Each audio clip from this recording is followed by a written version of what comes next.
Good morning. ഞാൻ Wiseman Reji. എലിയെ പേടിച്ച് ഇല്ലം ചുടുക എന്ന് പറയുന്ന പോലെ ഈ ടെറസ് മുഴുവൻ എനിക്ക് ചെടികളുണ്ടായിരുന്നു.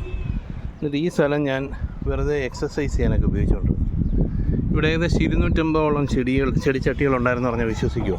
ഞാൻ അതിനുവേണ്ടി ഏകദേശം 1,00,000 രൂപയ്ക്ക് മേലെ ചിലവാക്കി സ്റ്റാൻഡുമൊക്കെ ഉണ്ടാക്കി. അവസാനം ഇവനെ ഞങ്ങൾ കുറച്ചാൾ മുന്നേ ഇങ്ങോട്ട് കൊണ്ടുവന്നു. അതിനുശേഷം അവനിവിടെ മുഴുവൻ നിരപ്പാക്കി. പിന്നെ ഞാൻ എല്ലാ ചട്ടിയും താഴെയാക്കി ഇവിടെ ക്ലീനാക്കി അവന് ഉള്ള സ്പേസ് ആക്കി കൊടുത്തിരിക്കുക. എന്നിട്ട് ഞാനിപ്പോൾ ചുരുങ്ങിയ ഇടത്ത് മാത്രം എൻ്റെ ടെറസ് ഗാർഡൻ. പക്ഷേ ഇതുകൊണ്ട് തന്നെ എനിക്ക് ആവശ്യമുള്ളത് കിട്ടുന്നുണ്ട്. ഇപ്പോൾ ഇന്നലെ ആണെങ്കിൽ ശരിക്കും കോവയ്ക്കായും വെണ്ടയ്ക്കയൊക്കെ കിട്ടി. അപ്പോൾ ഇന്ന് വേണമെങ്കിൽ എനിക്ക് ഈ ചീര എടുക്കാം. പിന്നെ വേറെ വെറൈറ്റി കുറച്ച് ചീരകളുണ്ട്.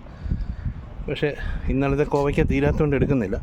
ഇപ്പോൾ നോക്കിക്കഴിഞ്ഞാൽ ഇങ്ങനെ ഓരോ സാധനങ്ങൾ ഇത് ആ കോവയ്ക്ക എല്ലാം ആയി കഴിഞ്ഞ് ചീര എടുത്ത് കഴിയുമ്പോഴത്തേനും വെണ്ടയ്ക്കായും പിന്നെ അടുത്ത സെറ്റ് കോവയ്ക്ക വരും. അപ്പോൾ അതുകൊണ്ട് പിന്നെ നമ്മുടെ കാര്യം നടന്നു പോകുന്നുണ്ട്. ഇത്രയും സാധനങ്ങളിവിടെ ഒരു ചെറിയ ഇതിൽ തന്നെ ഒരാഴ്ചത്തേക്ക് ആവശ്യമുള്ള പച്ചക്കറികൾ ഇതിനകത്തുനിന്ന് കിട്ടും. പിന്നെ അത്യാവശ്യം കുറച്ച് താഴെയും കുറച്ച് ചെടികൾ നട്ടു വെച്ചിട്ടുണ്ട്. എല്ലാം കൊണ്ടും നമ്മൾ ശരിക്കും പരിപാലിച്ച് കഴിഞ്ഞാൽ നമുക്ക് ആവശ്യമുള്ള കിട്ടും. മുളകുണ്ട്, വെണ്ടയുണ്ട്, ചീരയുണ്ട്, പല സൈസ് ചീരയുണ്ട്.